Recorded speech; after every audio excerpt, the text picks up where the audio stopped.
Welcome everybody. Today's puzzle is from a great Russian book by Aleshkovsky.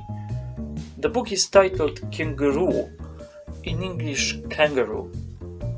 Aleshkovsky is definitely one of the wittiest satirical writers in the history of Russian literature, and his stories are not easy to translate because their style is derived from a specifically Russian genre called skaz.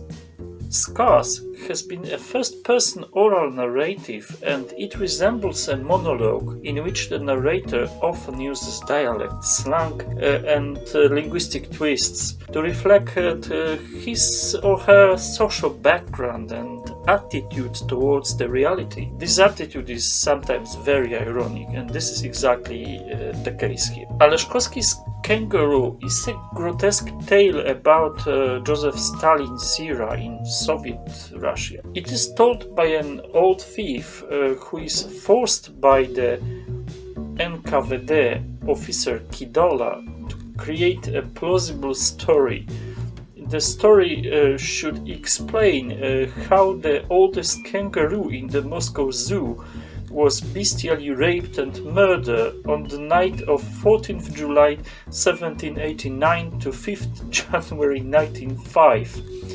These dates mark the storming of Bastille during the Great French Revolution and the outbreak of the 1905 Russian Revolution. For those of you who are not familiar with Russian history, NKVD stands for Narodny Komisariat Внутренних Дел, the People's Commissariat for Internal Affairs.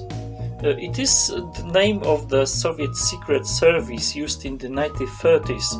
Later, that secret police was called the KGB, and today is known as FSB. Russian speakers, please forgive me if I mispronounced the name, потому что у меня очень плохое ударение и неправильное произношение слов. But let's get back to the puzzle. It is from the excerpt when the narrator describes the circumstances in which Officer Kidola arrested the narrator for the first time, and the sentence is as follows. Дело было дурацкое. Но корячился за него товарищ расстрели. In English, it would be, the case was stupid, but it attracted the attention of Comrade Rastrelli. Now, the hard nut to crack is how to translate this phrase, товарищ расстрели. This Russian phrase is a very powerful wordplay. On the one hand, расстрели is definitely a pun on the Russian verb расстрелять, to execute somebody by shooting, and it is a perfect allusion to the main function of NKVD in the Soviet Union in the 1930s, because during the so-called Great Purge, its agents executed thousands of innocent people in this way. That's why товарищ расстрели. On the other hand, the name Rastrelli doesn't sound Russian but Italian, and it is definitely a pun on the brilliant Italian architect Francesco Bartolomeo Rastrelli, who lived in the 18th century and designed the most luxurious and recognizable palaces in St. Petersburg, especially the Winter Palace, where nowadays is the Hermitage Museum. The Italian name may be also an allusion to many Italian communists arriving to the Soviet Union in the 1930s and later. The puzzle is to find a funny and dark surname for an NKVD officer. The name should allude to the fact that their job was to do all nasty things to innocent people, like shooting them, arresting them, torturing them, and so on.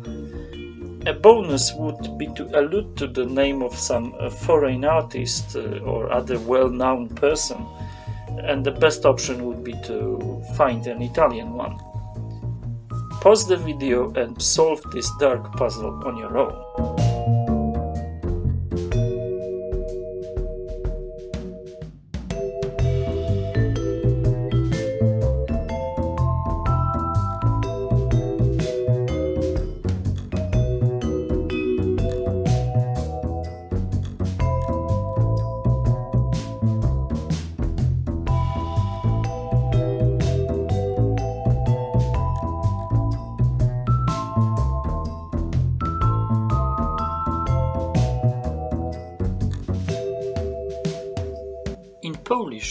I first translated this as Towarzysz Nagan.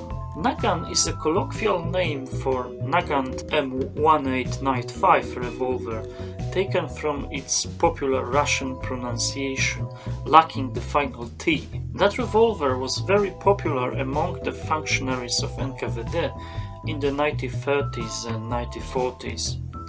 As a result, in Polish, it has become widely associated with the agents of the Soviet secret services of that era. To make it sound even more Russian, you can add the suffix "ov", which is typical of Russian names. The result will be Comrade Naganov, okay? Unfortunately, this version lacks funny reference to artists, so let's find something better.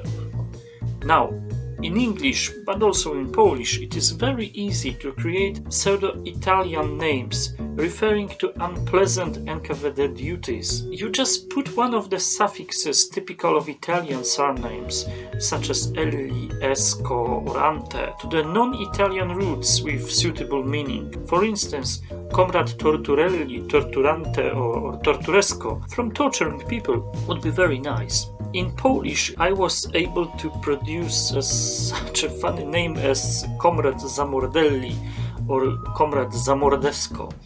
This is taken from the Polish verb zamordować, to murder somebody, but it also alludes to the colloquial phrase brać kogoś za mordę. Literally, brać kogoś za mordę means to take a tight grip on one's snout, and is a beautiful description of the authoritarian rule in its crudest and most barbaric form. The regular Polish noun derived from the phrase is zamordyzm, and it means primitive despotism. By the way, zamordyzm in Polish is not restricted to the state authorities. Your boss may have such an attitude to the workers. The football coach can also apply it when he rules his overpaid prima donnas with an iron fist of tyranny. Much more demanding strategy was to find an artist whose name was suitable to make a wordplay we discuss. I thought long about famous writers, painters and sculptors, and I finally found not the Italian but the Russian, the great poet Alexander Pushkin. I only added a prefix za to produce the neologism zapuszkin. In this form, zapuszkin will look in Polish as derived from the verb zapuszkować. In colloquial Polish, zapuszkować means to put somebody behind bars, and literally it is to put somebody in a can. Can is puszka in Polish. This way I produced a pun which I hope sounds quite funny in Polish, although it changes shooting innocent people to putting them in jail. Thank you very much for your attention and see you next week.